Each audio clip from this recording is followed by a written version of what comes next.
welcome to my channel. My name is Brian Beebe and I'm a high school math teacher, and I'm doing things kind of out of order today. I like to have something go up every Sunday, so when you don't see a new video posted here on YouTube, I have a new post going up on my blog, and things are just a little bit out of order right now.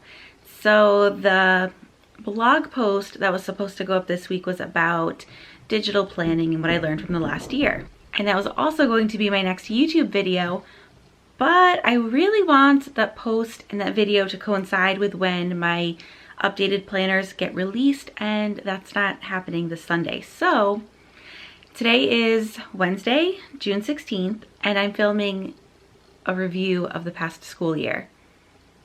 We still have 7 days left, and it does not feel like the school year is ending. It feels like it's been over for a while, and part of that is just because we came back from Memorial Day break, and my one class started reviewing for their final that next day on June 1st, and then my other two classes or courses also started reviewing for their final June 4th. So it's been such a long haul, it feels like, and it really wasn't that long. It was like a week or two depending on the course between when we started reviewing and when we took the final. Today was the last makeup day for the final. Tomorrow is the ELA Regents exam, and then we have 2 days left with students, so we have Friday and then Monday. And I'm just doing like enrichment type lessons. We're going to talk about budgeting and mental math, and hopefully the kids aren't too bored, but I can't give them like an assignment or anything, so my grades are due the following Tuesday, the 22nd. So it's just kind of a weird year. And like I said, we have a Regents exam tomorrow, and then normal classes, and then we're back to Regents exams again Tuesday, Wednesday, and then Thursday of next week. Friday's our last day.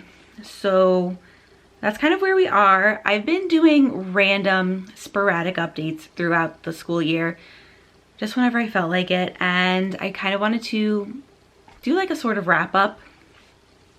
One of the ongoing themes for the school year was just constantly going back and forth, because my school started, before we even started, like we had this plan that I loved and felt very like comfortable with for going back in person, not fully, but in cohorts.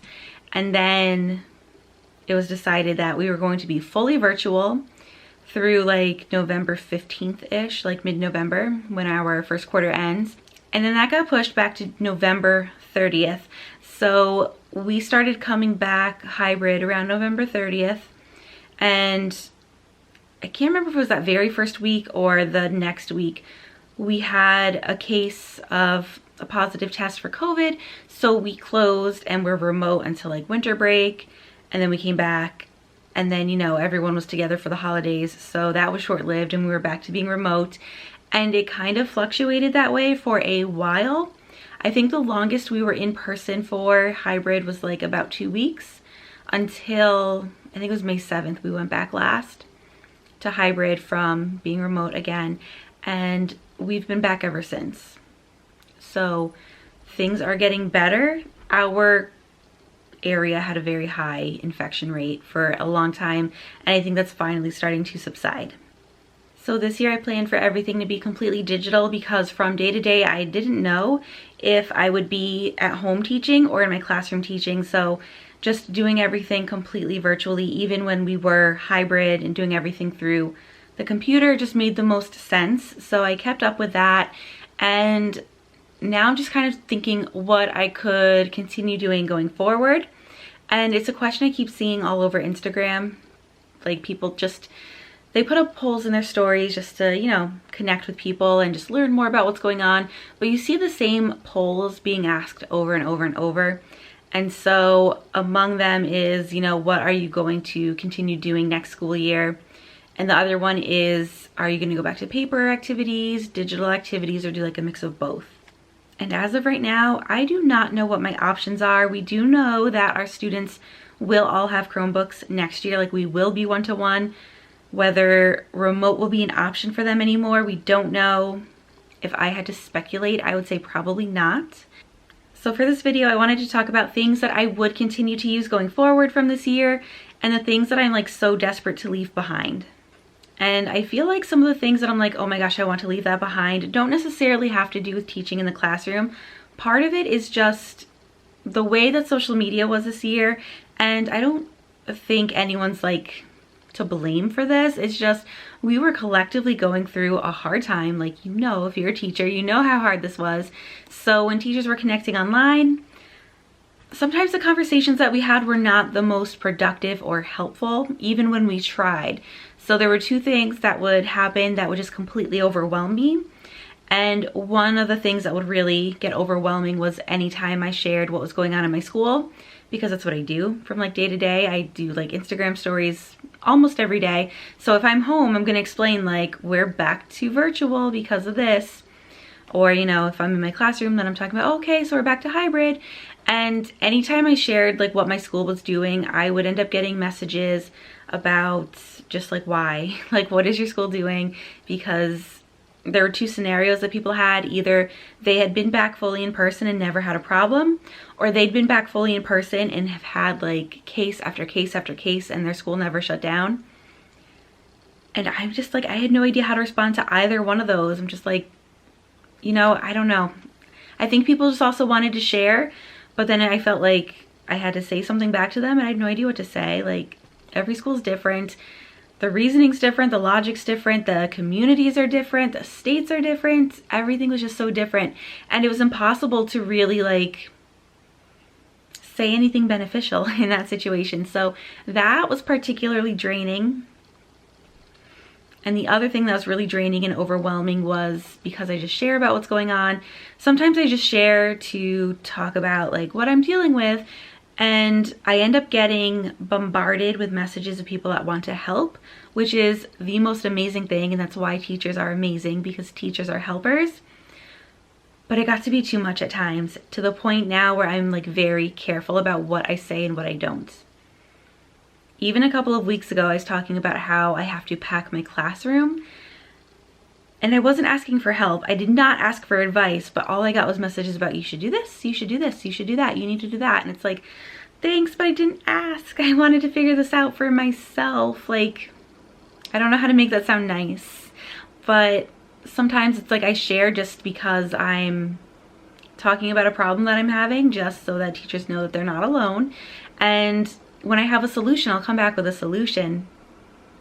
But it all just got to be too much, especially when it came to different apps that people were using. Like, if they used it and they loved it, they wanted to recommend it, which is great. But it's like, there's only so much we could do. Like, in my school, I can't just use whatever I want. I can't be like, oh, this person recommended this thing to me, let me go use it now. I couldn't, like, even if I wanted to, just the way that laws are set up in my state, we can't use things without all of this like research into whether or not they are handling student information responsibly, and it's a whole thing. So that just got to be a lot too. Another thing that I'm eager to leave behind is just that lack of routine from going back and forth so many times between hybrid and virtual. These last few weeks that we have just been consistently hybrid have been great, because I haven't had to go back and forth. I was able to establish a good morning routine that, you know, got me out the door on time. Whereas before I was kind of like rushing because I didn't really know how to time everything, because I just wasn't used to having to get out the door by a specific time every morning. So it's just been great to actually have that routine, and I don't foresee us needing that so much in the future. So fingers crossed that we are done with that. And then the last thing that I'm eager to leave behind, this one is teaching related. It's doing everything digitally. I hate it. It's, you know, math. We need to show work. It would be super helpful if I could see my students' work, and it's just not conducive or easy or really like a way for us to do that how we've had things going this year. Or there will be a way, but it'll be like ridiculous. Like, our school is a Google school, so, and like I said, we can only use so many things. Like, Jamboard is fine, We could have students show work on Jamboard, but you know what it looks like? Because they're writing with a mouse or like the trackpad, it's a hot mess. I just want my paper and pencil back. Okay, so the downer portion of this video is over.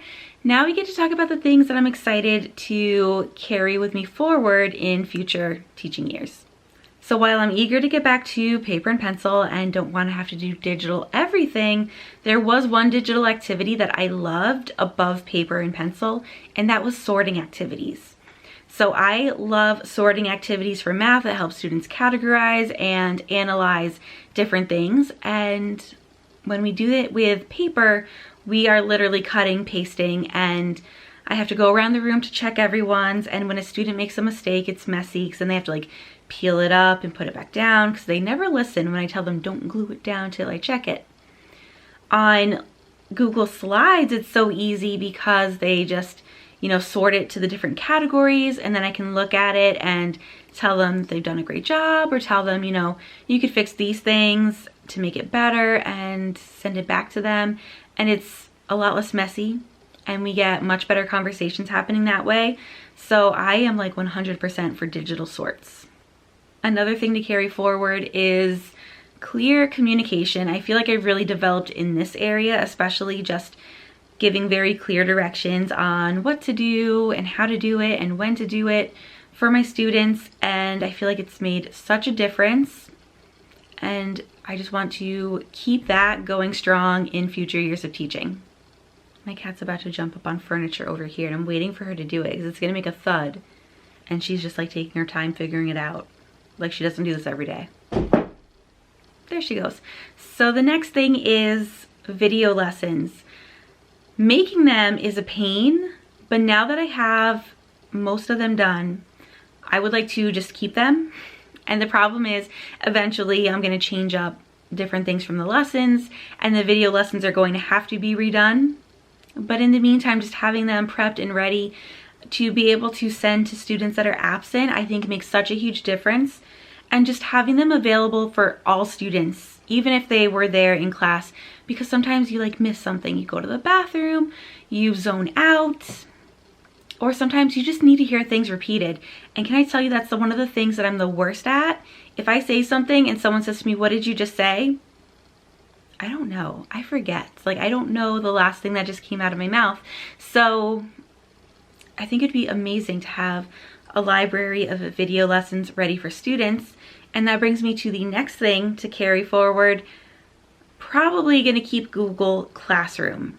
Now, I don't think I'm going to assign all the work through Google Classroom, but I could definitely see myself just putting up notes, videos for students every day.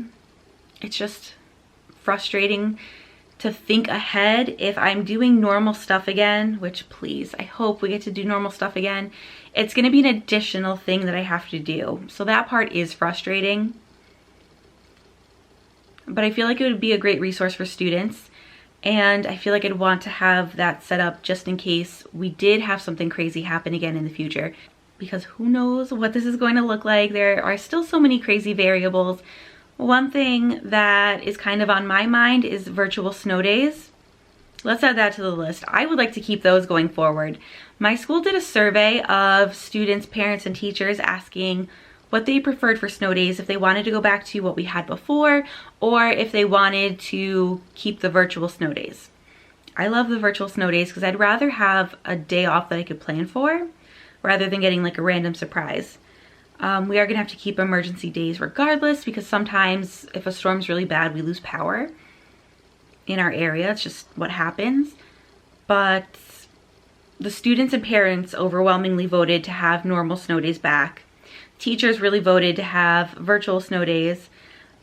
But it'd be interesting to see if the school district gets a say, or if we get told by the state we have to do one or the other. So we're kind of waiting on that. In the city, they announced that they are going to be virtual for snow days from now on, because now students have devices, so it's like, why stop the learning and give us some extended breaks?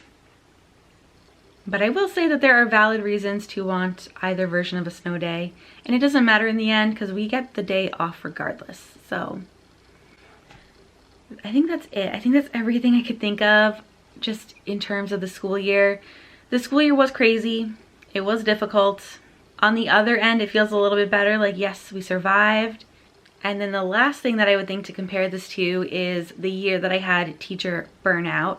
I share about how I'm a teacher burnout survivor a lot just because I talk about how I overcame it, and a lot of it had to do with boosting my productivity so that I could come home and just be a person, like be a human, and not continue to be a teacher, lesson planning, grading, all the things, because I was working around the clock and it was ridiculous.